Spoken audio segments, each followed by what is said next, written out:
அனைவருக்கும் இனிய காலை வணக்கம். காலை சக்கரம் நாளை நமது நிகழ்வின் இன்றைய சிறப்பு நிகழ்வு துவங்கப்பட உள்ளது. ரோட்டரி மாவட்டம் 2 மாவட்ட ஆளுநர் ரோட்டரியன் எஸ். பாஸ்கரன் அவர்களின் சிறிய தலைமையில் சிறப்பாக நடைபெற்று வரும் காலை சக்கரம் நாளை நமது நிகழ்வினை இன்று நமக்கு இணைந்து வழங்கி சிறப்பிக்க இருக்கிறார்கள் ரோட்டரி கிளப் ஆஃப் திட்டக்குடி சங்கத்தினர்.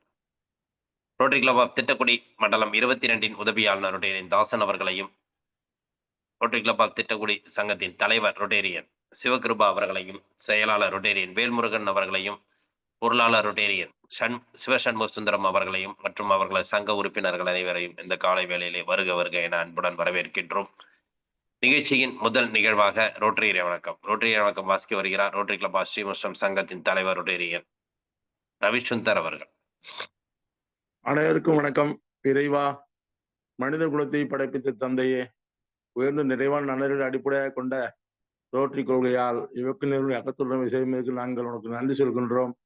உண்மையான ரோட்டரி மெய்ப்பொருளை ஆழமாக எடுத்துக்கொள்ளவும், அனைத்து மக்களிடையே தன்னம்பிக்கையும் அமைதி நிலைநாட்டி ஓய்வின்றி உழைக்கவும், இனம், சமயம், தேசம் என்ற தடைகளையும் பாகுபாடுகளை நீக்கவும், பொருளாதார சமயத்தலை களையவும், மேலும் மாநிலத்தின் புனிதத்தையும் தொழிலின் மேன்மையும் முறையாக புரிந்து கொள்வதன் மூலம் எல்லா மனிதர்களும், எல்லா குடும்பங்களும், எல்லா நாடுகளும் நட்புடன் தோழமுடன் வாழ்ந்திட புனிதமான திருவுகளை சுற்றி ஒன்று கூடி மெய்யான படைப்பால் நீயே என்று போதிட எங்கள் ஒரே உண்மையான நிரந்தரமான எல்லோரும் விரும்புகின்ற தந்தையே, இங்கே கூடியுள்ள ரோட்டரிகளை எங்களுக்கு உதவி செய்யும்படி இறைஞ்சுகின்றோம். நன்றி, வணக்கம். நன்றிங்க.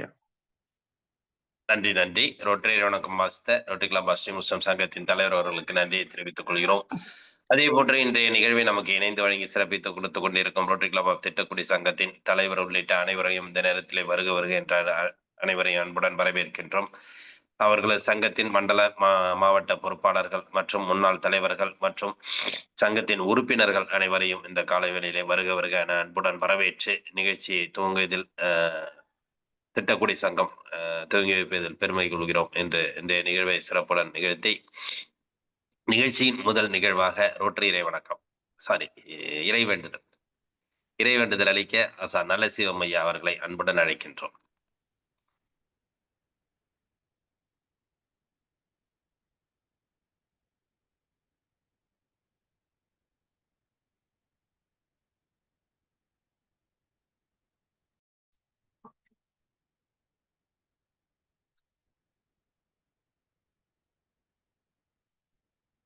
அனைவருக்கும் இனிய காலை வணக்கம்.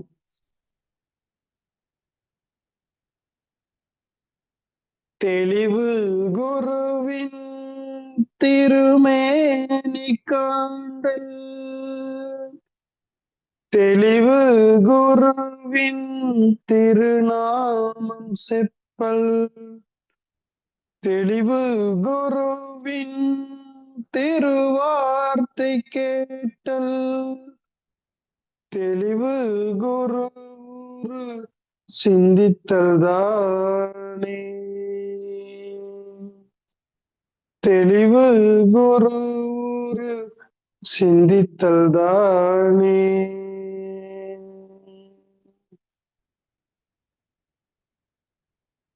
நன்றிங்க ஐயா. நிகழ்ச்சியின் அடுத்த நிகழ்வாக அடிப்படை வணக்கம்.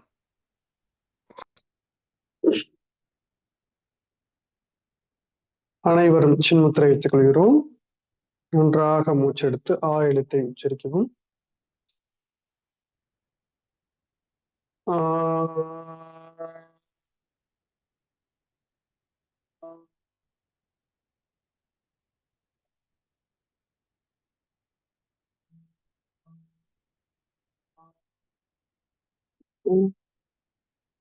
சின்முத்திரை.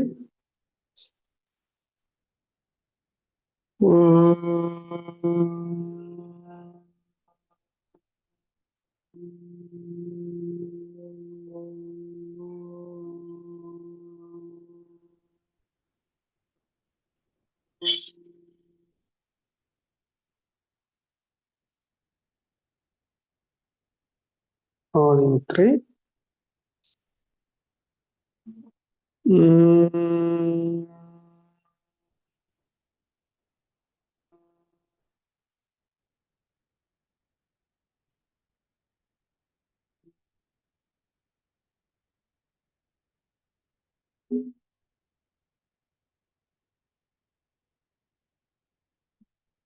வைகறை துயிலெழு.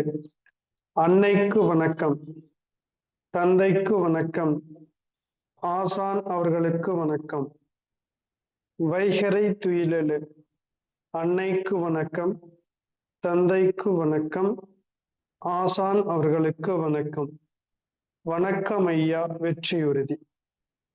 தன்னை சூழ்ந்ததறி வெற்றியுறுதி. வணக்கம் ஐயா வெற்றியுறுதி. தன்னை சூழ்ந்ததறி வெற்றியுறுதி. ஓய்வு.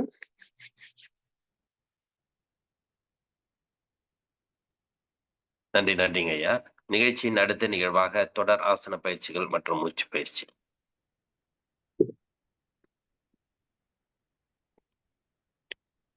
கால்களை நேரம் நீட்டிக்கிறோம்.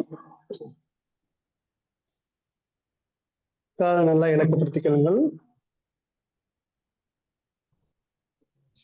கால் விரல்களை நன்றாக மடக்கி நீட்டுறோம்.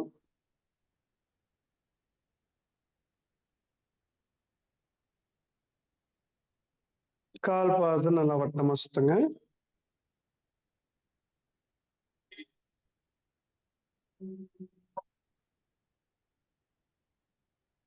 அப்படியே ஆப்போசிட்டா சுத்துறோம்.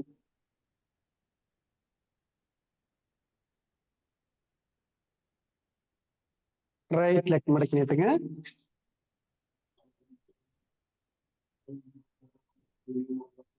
அடுத்து லெஃப்ட் லெக்,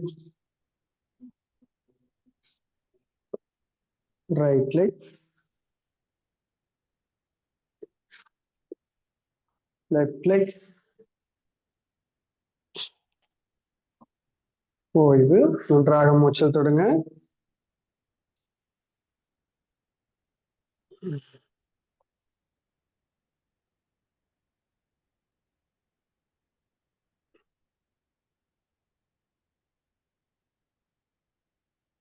அப்படியே நின்ற நிலைக்கு வந்துருங்க.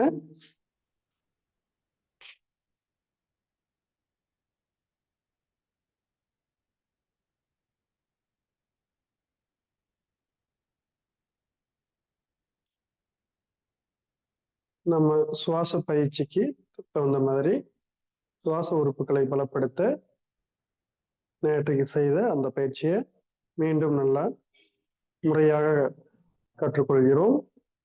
பாதகஸ்தாசனம் முதல் நிலை. கைகள் மேல உயர்த்தி நல்லா மூச்சு இழுத்துக்குங்க.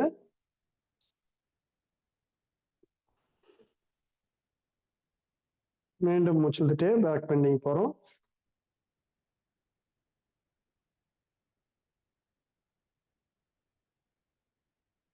அப்படியே ஸ்ட்ரெயிட்டா வந்துருங்க. மெதுவா மூச்சு விட்டுட்டே பாதகஸ்தாசனம். அப்படியே தரையை ஃபர்ஸ்ட் டச் பண்ணுங்க. நல்லா கால் பெருவரில் பிடிக்கணும். அப்புறம் அப்படியே கணுக்கால பிடிச்சுக்கோங்க. அப்படியே முடிஞ்ச அளவுக்கு தலைக்கீழ கொண்டு வாங்க. 1 2 3 4 5 6 7 8 9 10 11 12 13 14 15. ஓய்வு. அப்படியே மூச்சு இழுத்துட்டே மேல வாங்க. நேரா வந்துட்டு மூச்சை மெதுவா விடுறோம். மீண்டும் மூச்சு இழுத்துட்டே பேக் பெண்டிங்.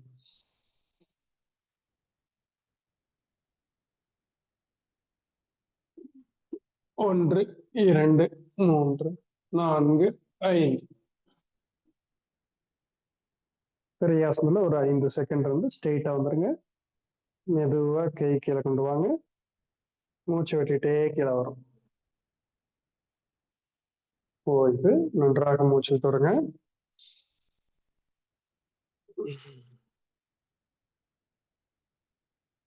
அப்படியே அமர்ந்த நிலைக்கு வந்துடுறோம்.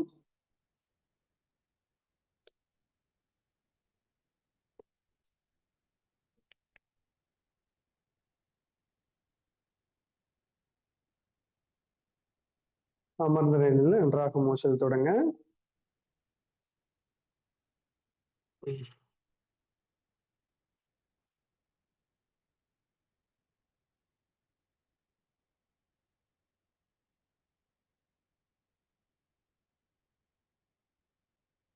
ஒட்டகாசனம்.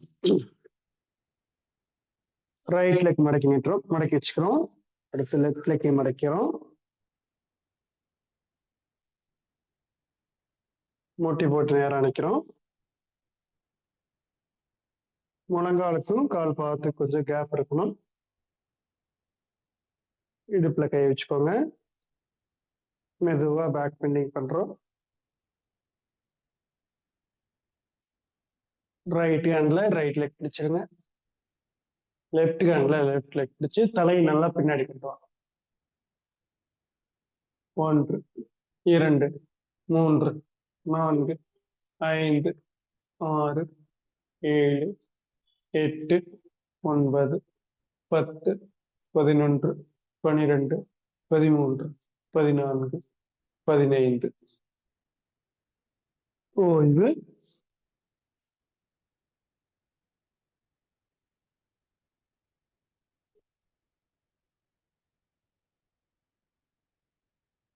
சின்முத்திரை வச்சு நல்லா மூச்சு தொடுங்க.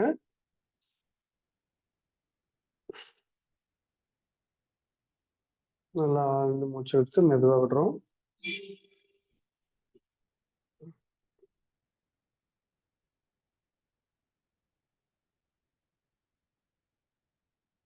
மகாமுத்ரா. பின்னாடி கை கட்டிக்கங்க. நன்றாக மூச்சு இழுங்க. மெதுவா மூச்சு விட்டுட்டே கீழே போறோம். ஏற்றுப்பட்டு டச் பண்ணுங்க. 1 2 3 4 5 6 7 8 9 10. ஓய்வு.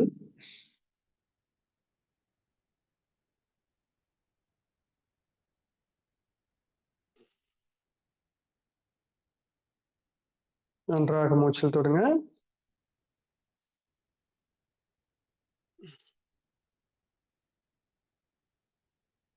ஆழ்ந்த மூச்சு இழுத்து மெதுவா விடுறோம்.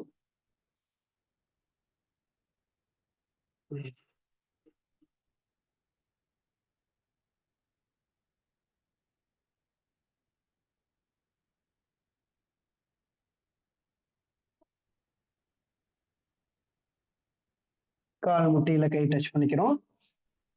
நேரா வந்துடும். மான் ஆசனம். மூச்சு இழுத்துட்டே மேல பாருங்க.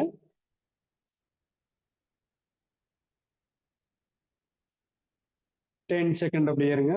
1 2 3 4 5 6 7 8 9 10. இடுப்பு நல்லா மேல உயர்த்திடும். தலையை முடிஞ்ச அளவுக்கு கீழே கொண்டு வாங்க. 1 2 3 4 5 6 7 8 9 10. மான் மூச்சு பயிற்சி. அப்படியே மூச்சிலுங்க. அப்படியே மூச்சு விட்டுட்டே தலை கிளம்புவாங்க. Up, down, up, down, up, down, up, down, up, down, up, down. அப்படியே வஜ்ராசனத்துக்கு வருங்க. சின்முத்திரை. நன்றாக மூச்சல் தொடுங்க.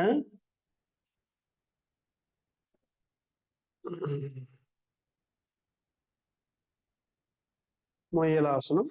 கையை நல்லா நீட்டி தலை டச் பண்ணுங்க. 1 2 3 4 5 6 7 8 9 10 11 12 13 14 15. ஓய்வு.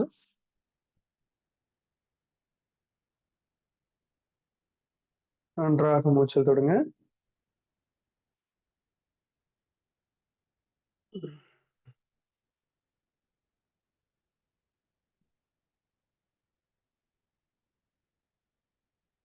கால் நேரம் நீட்டிக்கிறோம். அர்த்த மச்சேந்திராசனம். லெஃப்ட் லெக் மடக்கி ரைட் சைடு கொண்டு வந்துருங்க. ரைட் லெக் எடுத்து நல்லா லெஃப்ட் சைடு கொண்டு வந்துருங்க. கால் முட்டியை நல்லா பிடிச்சிட்டு லெஃப்ட் ஹேண்ட்ல ரைட் லெக் கால் முட்டியை பிடிச்சிக்கிறோம். ரைட் ஹேண்ட் பின்னாடி வச்சு நல்லா திரும்புங்க. 1 2 3 4 5 6 7 8 9 10 11 12 13 14 15 ஓய்வு. நன்றாக மூச்சல் தொடுங்க.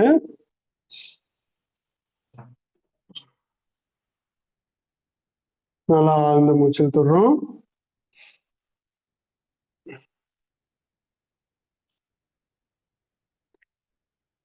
ரைட் லெக் கீழே மடக்குங்க, லெஃப்ட் லெக் மேல வச்சுக்கோங்க.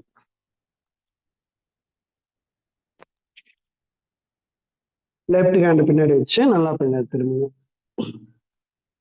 1 2 3 4 5 6 7 8 9 10 11 12 13 14 15 ஓய்வு. நல்லா ஆழ்ந்த மூச்சை தொடுங்க.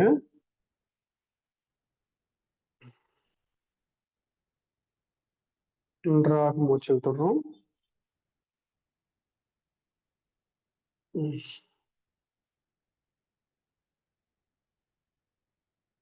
கால் நேரம் நீட்டிடுறோம். நன்றாக மூச்சல் தொடுங்க.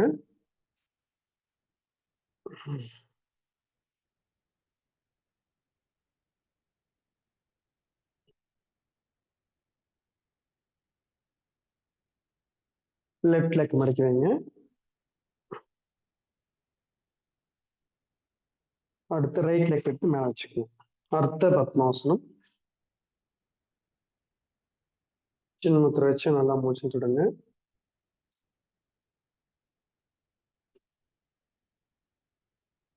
ஆழ்ந்து மூச்சு தொடுங்க.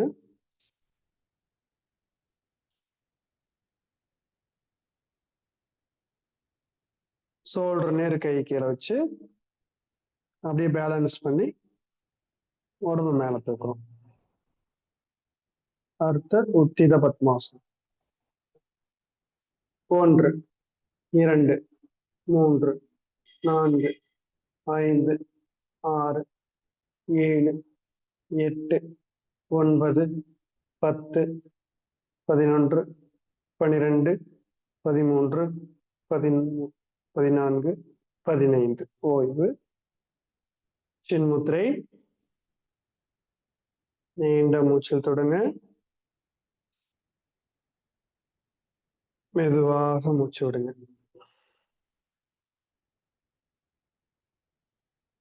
நல்லா ஆழ்ந்த மூச்சிலுங்க. மெதுவாக மூச்சு விடுங்க.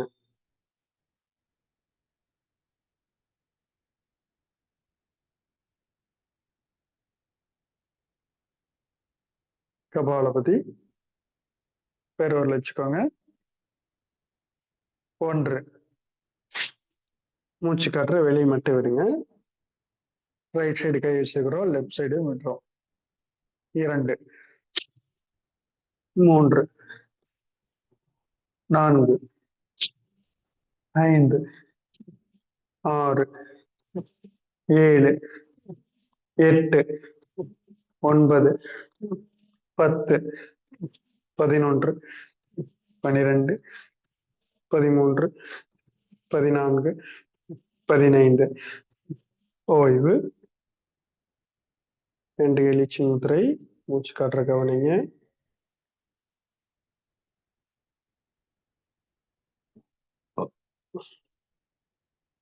மோதிரம் வச்சுக்கிறோம். 1 2 3 4 5 6 7 8 9 10 11 12 13 14 15 ஓய்வு 2 எலிச்சின் முத்திரை வச்சு மெதுவாக மூச்செடுத்து மெதுவாக விடுங்க.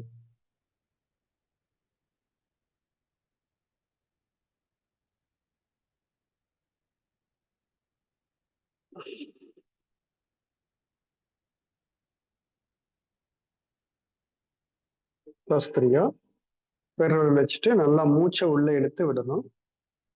1 2 3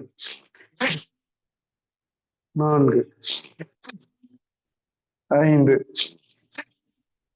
6 7 8 9 10 11 12 13 14 15 ஓய்வு. நல்லா மூச்சு காட்டுற கவனிங்க. மெதுவா மூச்சு எடுத்து மெதுவா விடுறோம்.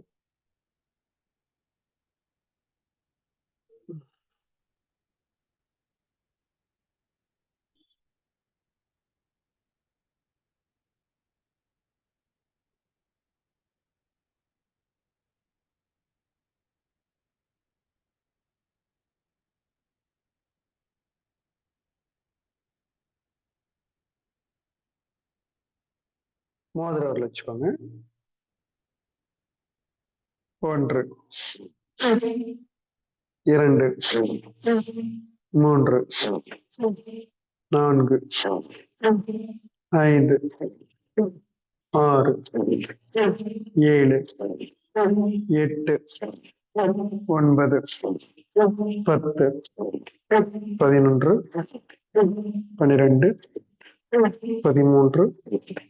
13 14 15 ஓய்வு.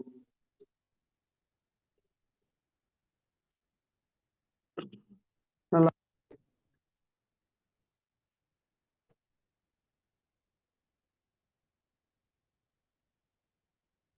மெதுவா மூச்சு எடுக்கிறோம், மெதுவா மூச்சு விடுறோம்.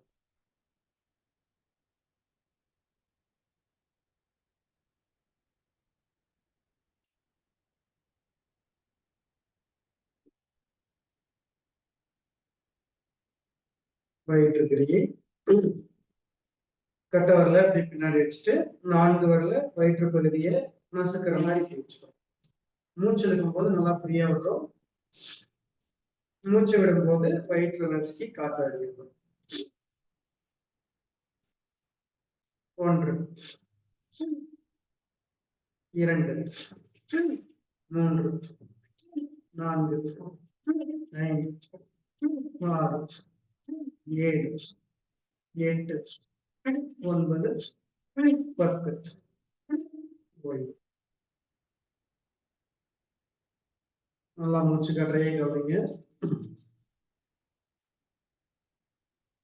மெதுவாக மூச்சு இருக்கிறோம், மெதுவாக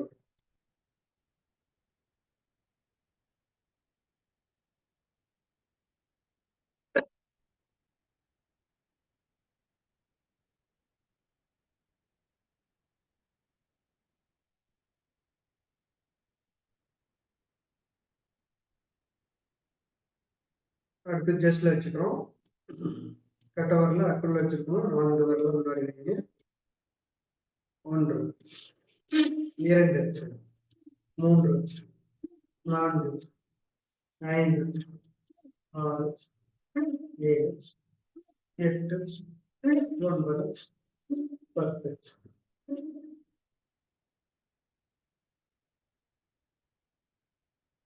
ஆழ்ந்து மூச்சு எடுத்து மெதுவாக மூச்சு விடுங்க.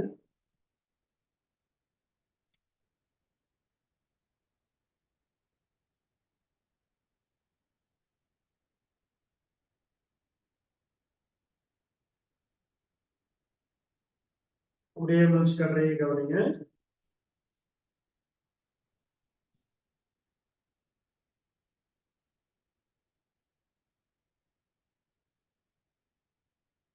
உங்களுக்கு ரொம்ப டயர்டா இருந்ததுன்னா 2 மூச்சு விடும்போது நீங்க 1 மட்டும் சரி.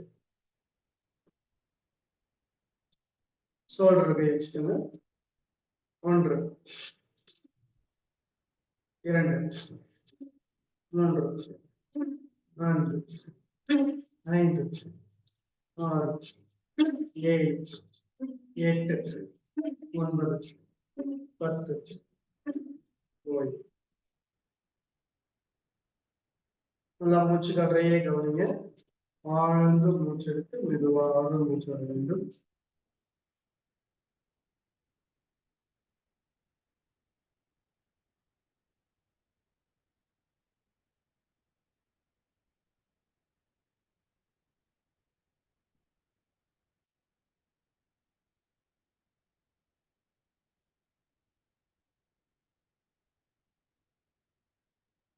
கால் நேரம் நீட்டுங்க.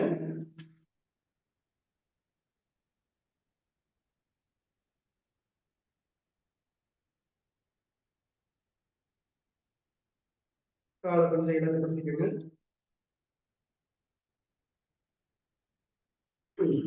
அப்படியே வஜ்ராசனம் நினைக்கிறது.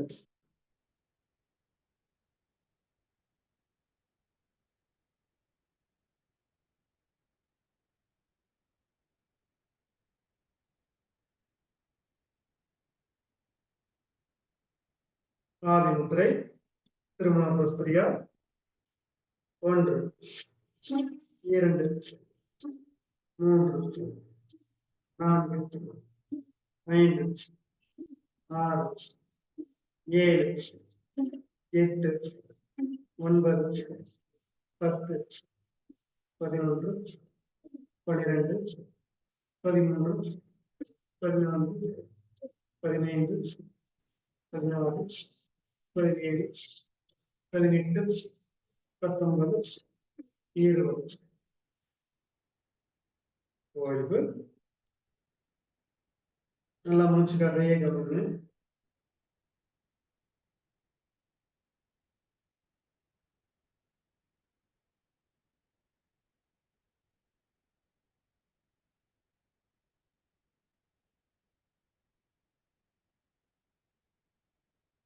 சன்ம முத்திரை வச்சு காதுல பெருவரல் வச்சுக்கிறோம். 2 விரல் கண்கள் இருக்கு. கண்கள் மூடி இருக்கும். 2 விரல் வாய்ப்பகுதியில் இருக்குது. நன்றாக மூச்சு எடுத்து 2 முறை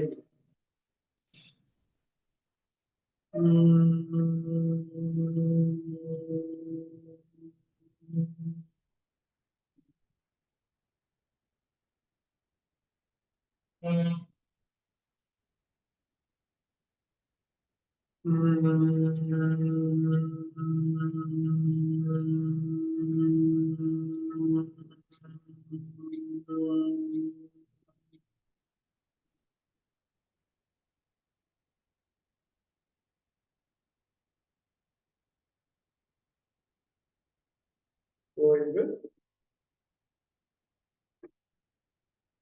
நல்லா ஆழ்ந்து மூச்சு போடுறோம்.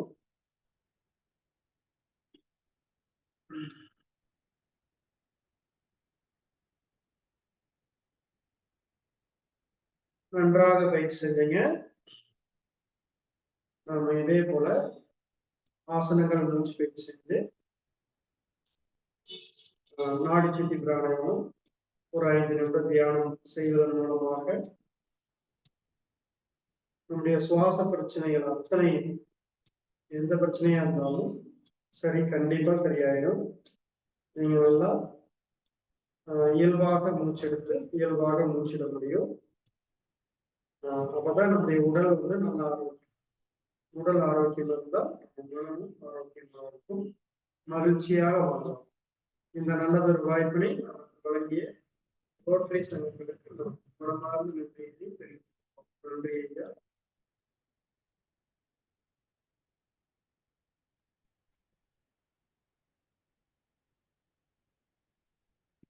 நன்றிங்க ஐயா. இன்றைய வேளையில் அற்புதமாக நமக்கு அனைத்து விதமான ஆசன பயிற்சிகள் மற்றும் மூச்சு பயிற்சிகள் அழைத்து சிறப்பித்துக் கொடுத்த ஆசான் அலசுமையா அவர்களுக்கு அனைவரின் சார்பாக நெஞ்சார்ந்த நன்றிகளையும் வாழ்த்துக்களையும் தெரிவித்துக் கொள்கிறோம். நன்றிங்க ஐயா. நன்றி. நிகழ்ச்சியின் அடுத்த நிகழ்வாக நமக்கு பாத்தீங்கன்னா அக்குபஞ்சர் வகுப்பை சிறப்பாக எடுத்து வரும் இலக்கியவாணன் ஐயா அவர்கள் இன்றும் நமக்கு அந்த அக்குபஞ்சரின் வகுப்புகளை சிறப்பிக்க இருக்கிறார்கள். இன்றைய நிலையில் அக்குபஞ்சர் வகுப்புகளை சிறப்பிக்க இலக்கியவாணன் ஐயா அவர்களை அன்புடன் அழைக்கின்றோம்.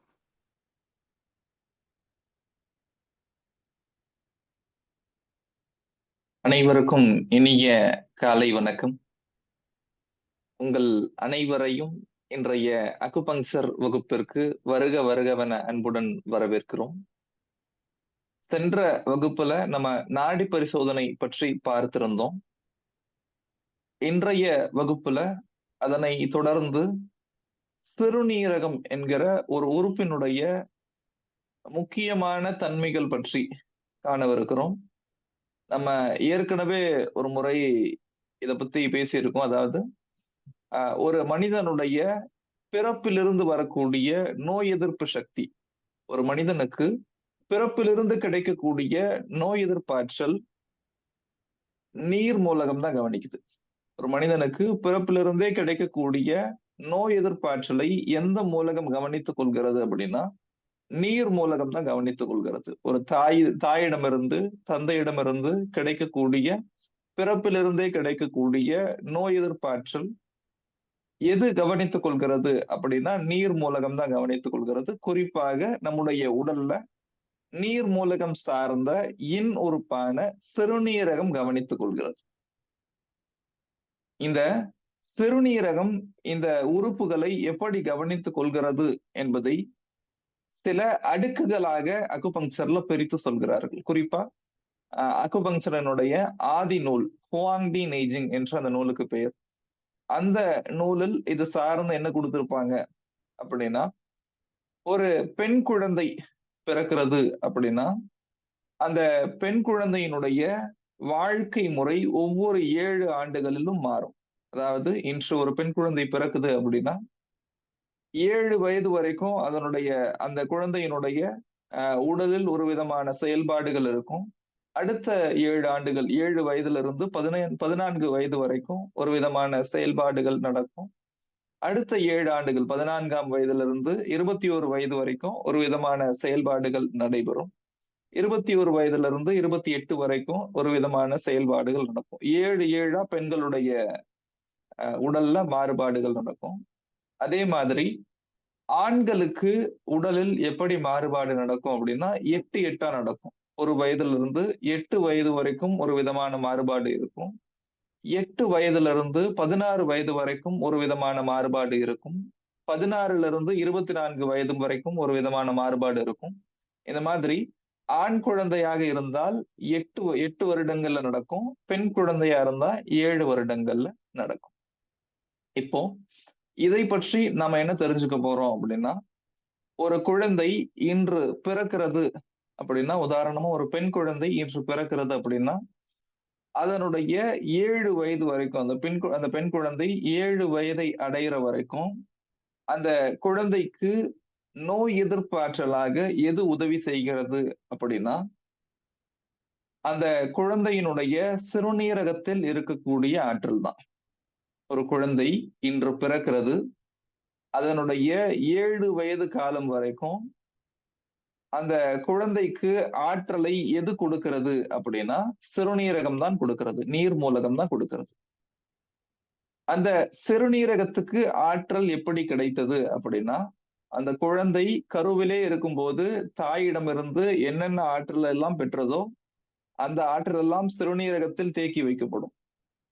அதாவது ஒரு குழந்தை கருவில் இருக்கிறது, அந்த குழந்தை கருவில் இருக்கும்போது என்னென்ன ஆற்றலை எல்லாம் தாயிடமிருந்து பெறுகிறதோ அந்த அனைத்து ஆற்றலுமே நம்முடைய சிறுநீரகத்தில் தான் சேமித்து வைக்கப்படும்.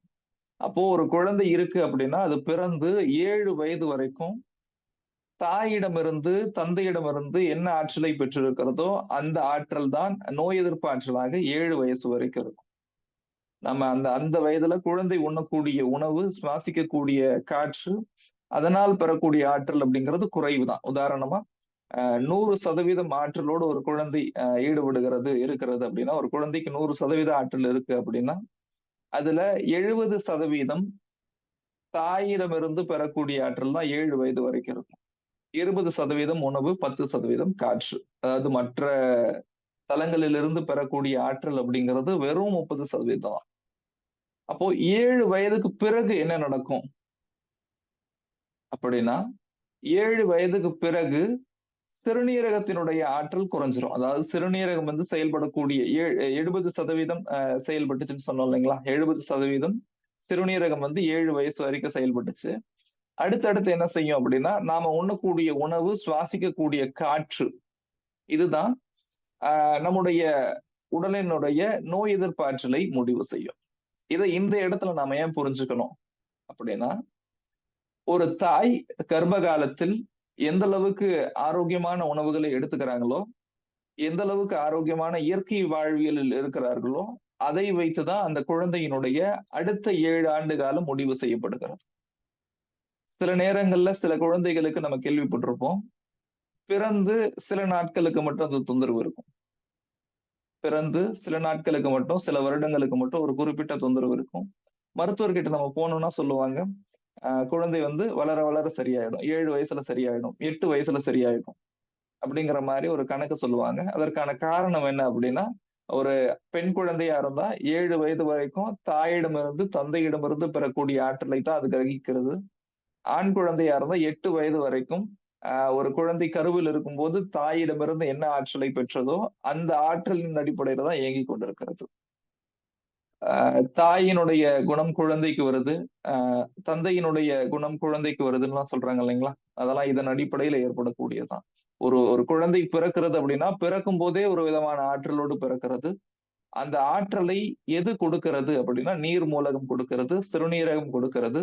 சிறுநீரகத்துக்கு யார் கொடுக்கிறாங்க அப்படின்னா, தாயும் தந்தையும். தாயிடமிருந்து தந்தையிடமிருந்து கிடைக்கக்கூடிய ஆற்றல் தான் சிறுநீரகத்துக்கு ஆற்றல் கொடுக்கிறது. அந்த சிறுநீரகம் தான் நமக்கு ஆரோக்கியத்தை கொடுக்கிறது. இந்த கர்ப்ப காலத்தில் தாய் அதிகப்படியான மருந்து மாத்திரைகள் எடுத்துக்கிறாங்க.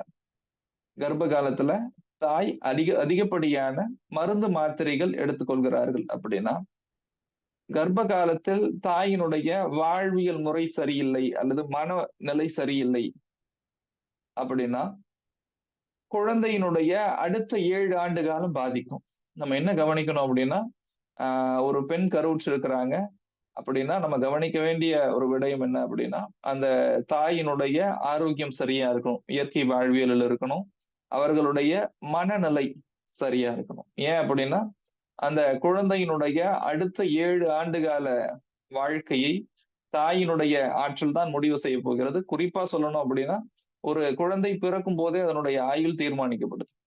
ஒரு குழந்தை பிறக்கும் போதே அந்த குழந்தையினுடைய ஆயுள் தீர்மானிக்கப்படுது. அதற்கு மூல காரணமாக வகிக்கக்கூடியது 2 விஷயங்கள் தான். 2வது விஷயத்தை பத்தி நம்ம அடுத்து பார்க்கலாம். முதல் விஷயம் வந்து தாய் கருவுற்று இருக்கும்போது எது மாதிரி இருக்கிறாங்க, எந்த மாதிரியான ஏன்னா அந்த குழந்தைக்கு தொடக்க நிலையில ஒரு செல் உயிராக உருவாகக்கூடிய அந்த குழந்தைக்கு ஆற்றலை தரக்கூடியது தாய் தான். அப்போ தாயினுடைய மனநிலை மிக மிக முக்கியமா இருக்கணும், சிறப்பா இருக்கணும். தாயினுடைய உடல்நிலை மிக மிக முக்கியமா இருக்கணும். நம்ம கேள்விப்பட்டிருப்போம். ஒரு தாய் இருக்கிறாங்க, 2 குழந்தைகள் இருக்கு அப்படின்னா, முதல் குழந்தை இருக்கும்போது ஒரு விதமான மனநிலையில இருந்திருப்பாங்க. முதல் குழந்தை ஒரு வகையா இருக்கும். 2வது குழந்தை பிறக்கும்போது ஒரு விதமான மனநிலையோட இருப்பாங்க. அந்த குழந்தை ஒரு வகையா வளரும். 2 குழந்தைகளுக்கும் நிறைய வித்தியாசங்கள் இருக்கும். நல்ல உதாரணம் சொல்லணும் அப்படின்னா,